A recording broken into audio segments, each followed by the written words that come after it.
All right, here. Today I'm going to give y'all my predictions for this Sunday's NASCAR Cup Series race at the Talladega Super Speedway. This Sunday's race is going to be crazy. You're going to see tons of wrecks and possibly here a upset winner. Right now, NASCAR is 8 for 9. The only repeat winner for 2021 is the 19 car Martin Truex Jr. Enough said there. But before I get into my predictions, I want to add that I am going to do a Pick 5 contest for this Sunday's race. And if you're wondering right now, how does a Pick 5 contest work? Well, it is pretty simple. All you're going to have to do is go down below to the comment section and type in who you think will finish in the top 5.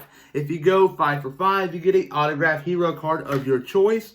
And if you go 4 for 5, you get an unsigned hero card. I got many more, but those are just two I have laying around right now. But just comment down below your top 5, and who knows, you may win a prize. Enough said. I also want to give a shout out to JB Racing News Reviews, Righteous Redneck, and Winning Bets. But let's get started. Ryan Priest, and you're watching William Blackwell on YouTube. All right, here. Before I get into this Sunday's predictions for the Talladega Super Speedway 500-mile race, I got to talk about Richmond. And let's start off with it. And this past Sunday at Richmond, it was kind of boring, if you will. And it hurts me to say that. It wasn't spectacular by any means. We saw the 11 car of Denny Hamlin, the 19 car of Martin Truex Jr., and the 22 car of Joey Logano, and maybe the 18 of Kyle Busch at some areas of the race. They were just flat out dominant, and they were way faster than the rest of the field. And they had 5-10 second gaps between one another. And that wasn't really awesome to see. But towards the end of the race, the last 70 laps, if you will, it was really good. We saw the battle for the lead between the 11 car of Denny Hamlin and the 22 car of Joey Logano. Logano got past, but Logano got into lap traffic, heavy lap traffic, if you will, and happened to be his teammate, the 21 car, Matt DiBenedetto. He does not race for Penske, but he does race equipment prepped by Penske. And it slowed him down tremendously, where the 11 car gained so much time on him. Eventually, he was at his rear bumper, battling him for the lead. And then, as soon as it got heated, the caution came out for the 4 car of Kevin Harvick, who was having a great run. And he needed this finish. A top 10 finish would have been big, but he spun out, rear-ended the wall, and his day was over with. Or at least the chances of getting a top 10 finish were over with. But we saw the cars come down pit road. The top 2 had a big gap between third place. So the top 2, the worst they can do was come out second. And Logano did not win the race off of pit road. The 11 car did. And the 11 car took the bottom, while the 22 car, Joey Logano, took the top on the restart. But Hamlin got going, but so did Alex Bowman, who started third on the second on the bottom on the restart, and he chased down the 11 car. 2.5 laps later, he took the lead, and he did not look back. Alex Bowman was fast on the short runs, while the 11 car of Denny Hamlin struggled on the short runs. But around lap 10 or 11 or 12, as the run went on, that's when his car came together and started making competitive lap times. But when he did make some good lap times, it was a little too late. He was already a second behind. And then on the last lap, it got interesting, where he had the 4 car of Kevin Harvick and about 3 or 4 other lap cars, and Harvick moved out the way. Hamlin overdrove it into turn 3 and 4. But yeah, like I said, it was a little too late. But Alex Bowman picked up the win this past Sunday at Richmond. This makes it 8 different winners in 9 Cup Series races in 2020. Will the trend continue? Will we see 9 different winners in 10 races in 2021? Well, we'll figure that out Sunday, and we also will figure that out in a couple of moments when I give you my top 5. But like I said, Alex Bowman won this past Sunday's Toyota Owners 400 at the Richmond International Raceway. Finishing runner-up to him was the 11 car of Denny Hamlin. Finishing third was the 22 car Joey Logano, who was really fast on the short runs. But finishing fourth was the 20 car Christopher Bell. Christopher Bell early on looked to have a car that was capable of finishing maybe inside the top 15. But throughout the day, him and Adam Stevens worked on the car, and they got it into a top 5. I'll take that. That is awesome for that 20 car and that 20 team. They needed that because their luck lately has been crap. But finishing fifth was the 19 car of Martin Truex Jr. Towards the end, around stage 3, about halfway through it, he had a too fast entering penalty on pit road, and it looked to be his day is over with, without a caution, obviously. And he still managed to stay on the lead lap and have his fingers crossed for a caution. So just a lot of interesting things happening. And Truex did something a lot of drivers wouldn't do really. Can't do. That's the word to say. But yes, he managed to stay on the lead lap while he had a penalty. He had a really fast car.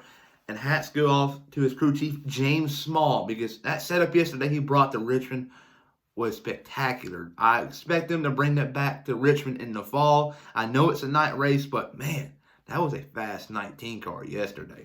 But he did not win my driver of the week, however. My driver of the week is going to go to the 10 car Aric Almirola. Aric Almirola in 2021 has been pretty much bad. He hasn't been mentioned much. Only thing he's been mentioned for is his wrecks he's been involved in. Starting off with the Daytona 500, running inside the top 5 on lap 13. Gets turned by the 48 car Alex Bowman. And that's what sets off the big one. We saw big name drivers involved. Ryan Blaney, Alex Bowman, Aric Almirola, Martin Truex Jr., and Kurt Busch, and so many others.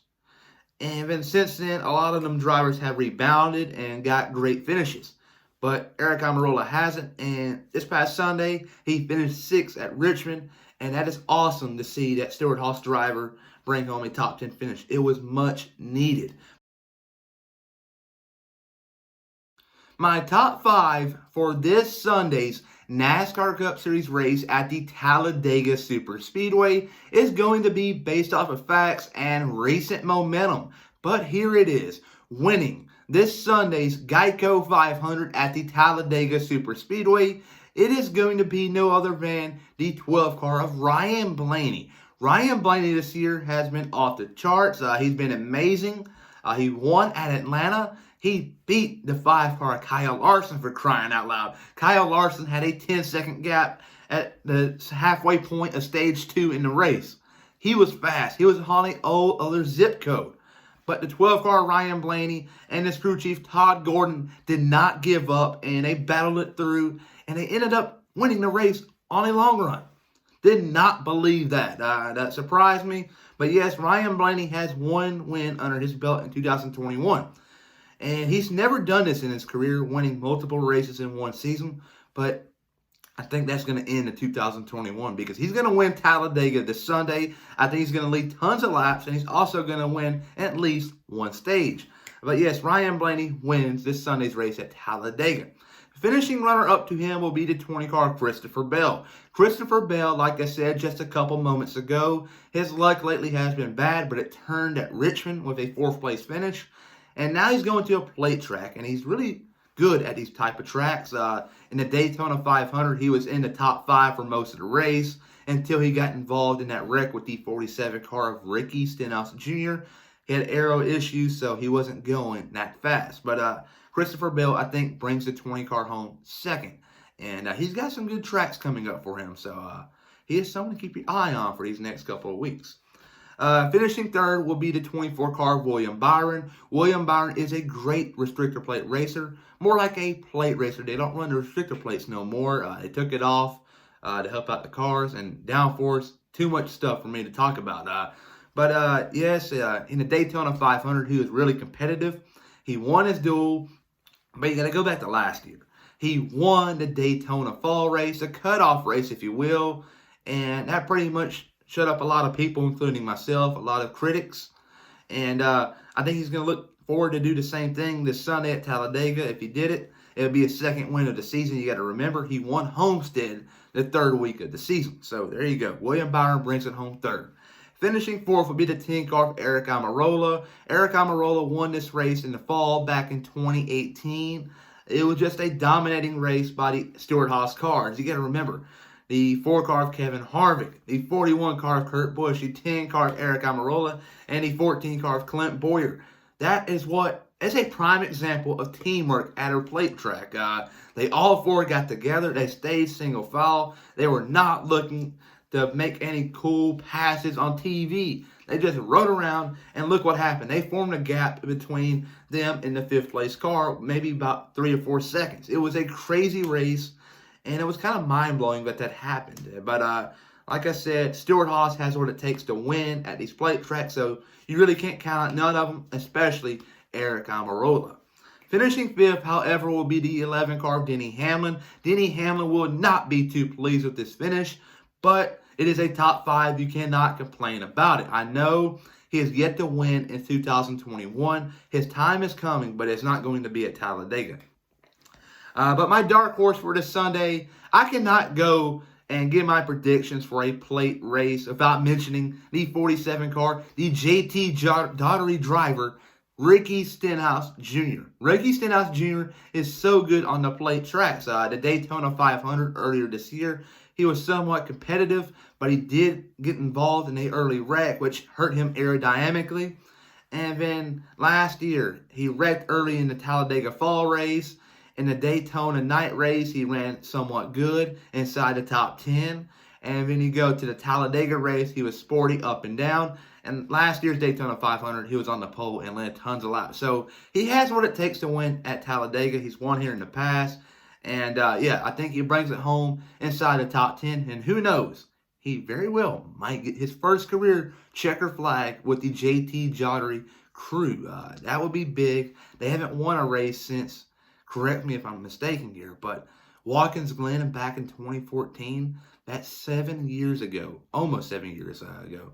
That's crazy, and it would be so cool to see that 47 car in victory lane sometime in the near future. It's going to happen.